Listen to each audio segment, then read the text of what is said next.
Hello friends, and today we are going to do our theory lesson number 2 for absolute beginners. So guys, one of the things that I find very odd with a lot of music, guitar, YouTube channels, sometimes the concepts that they throw out, it's not for absolute beginners. Sometimes even if it's advertised. I was watching a YouTube channel that advertised, it was like the top 5 or top 10 beginner campfire songs, and there was bar chords in them. I'm like, that's not going to work for a beginner. I know, I've been teaching for a long time. Sometimes we'll watch these channels, and I know for beginners, they like to surf all kinds of channels. They like to watch these wicked guitar players doing this wicked stuff. I can think of a very popular channel that I really like, where the guy who runs the channel, he talks a lot about triads. You hear a lot about triads: major, minor, augmented, diminished. And he talks about different chords, chord progressions. He'll improvise licks over certain chord progressions. You know, and beginners, they'll say in the comments, I have no idea what you're talking about, but it seems cool, so I watch. Well, why don't we just learn? It's not rocket science, so we can actually understand what's being talked about. So guys, if you haven't checked out my absolute beginner theory lesson number 1, I would encourage you to do so for a quick wrap up, a quick review of that. The first and most important thing when it comes to music theory for a beginner is understanding what is called the chromatic scale. It is understanding the layout of the notes on the guitar, piano, or whatever. Now I have it written out here without any glare from any lighting, right?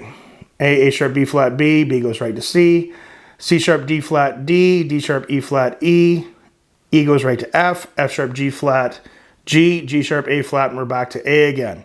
Now, I talk about this in depth on our absolute beginner theory lesson number 1.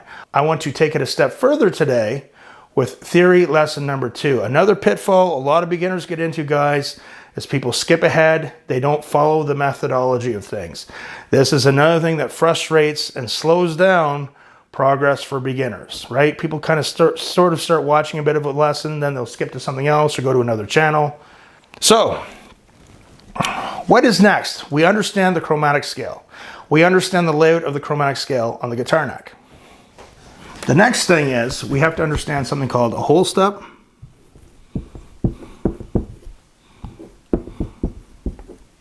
and a half step. Okay, so whole step and half step. Whole step on guitar, distance of 2 frets. If a whole is 2, then a half must be, what's half of a whole? 1 fret. Okay, so if you go from the 3rd fret on your low E string to your 5th fret, that is a whole step. If you go from the 3rd fret on your low E string to the 4th fret, that is 1 fret. That is called a half step. A whole step can also be called a tone. And a half step can also be called a semi, get your minds out of the gutter, tone. Okay? Whole steps and half steps. Any questions? That's pretty simple, right? So the major scale formula consists of whole steps and half steps. Remember, you also might hear them as tones and semitones, okay?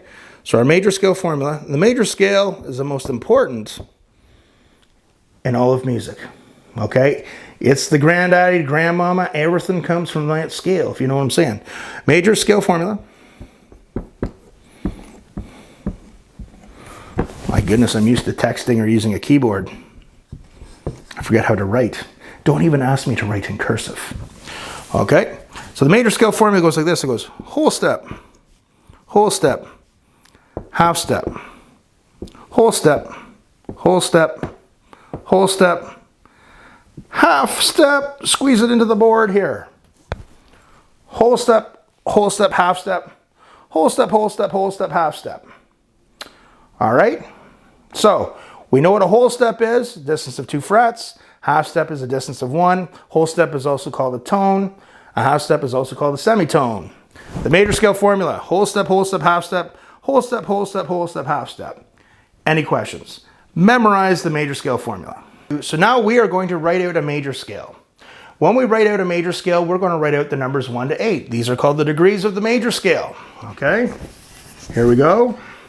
1, 2, 3, 4, 5, 6, 7, and 8.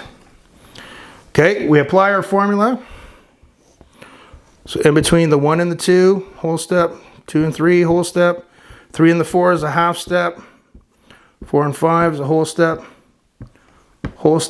6, 7, whole step, 7, 8, half step, okay? God damn it, where did I learn to write? That's bad, man. That's real bad. Okay, so if you notice, I wrote the intervals out in between the numbers. I have taught thousands of students. When people write underneath the numbers, they get confused and it causes a whole whack of problems. So for educational purposes, we are going to do C. So our 1 is going to be C. So we're going to go up a whole step from C. Here's C, C sharp, D flat, same note, counts as 1. So we're going to go 1, 2 to D, which is a whole step. D, we're going to go up another whole step. 1, 2 to E. Then we're going to go up a half step from E to F. Then we're going to go up another whole step from F, 1, 2 to G. Then we're going to go up another whole step. Can you see here? This is kind of working my core here. This is kind of like a core workout. Okay, then we're going to go up from G. We're going to go up a whole step. 1, 2, back to A. Another whole step up from A, 1, 2 to B. Then a half step, B. What's a half step up from B, folks? We're just counting up 1, C. There we go. So now if someone says to you, hey, Joe or Jane, what is the notes in the C major scale? We have C, D, E, F, G, A, B, C. We didn't just make these notes up. We didn't make them up. We didn't just pull them out of the sky. That is where the C major scale comes from. Okay, so theory lesson 2. We know the chromatic scale. We know whole step and half step, or tone and semitone, equals 2 and 1 frets. We know the major scale formula: whole step, half step, whole step, whole step, half step, whole step, half step, whole step, half step.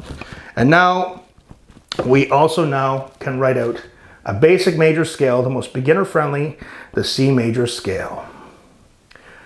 Let your brain absorb that, and then we're going to go on to theory lesson number 3. Remember, practice hard, practice smart. We'll see you soon.